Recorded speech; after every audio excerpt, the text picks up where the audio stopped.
Untuk Bapak Ibu, saudara-saudari umat Katolik yang menggunakan bahasa Karo dalam perayaan Ekaristi, mari kita latihkan dialog-dialog yang ada dalam ranggi misa supaya jawaban-jawaban kita serentak.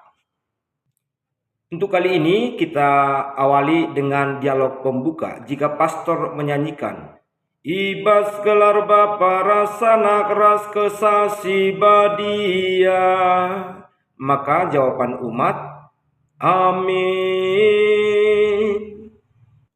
Kita lanjut ke tabi atau salam.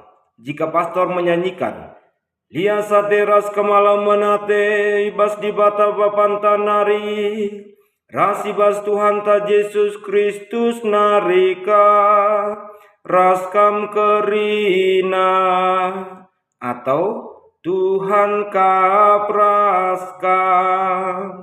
Jawaban umat jana ras tendindu. Bapak Ibu, saudara-saudara terkasih, mari mengulang-ulangi jawaban dan dialog ini dan mari kita bagikan video ini supaya kita belajar bersama sehingga nantinya kita bisa menjawab dialog-dialog ini dengan serasi, dengan serentak. Terima kasih.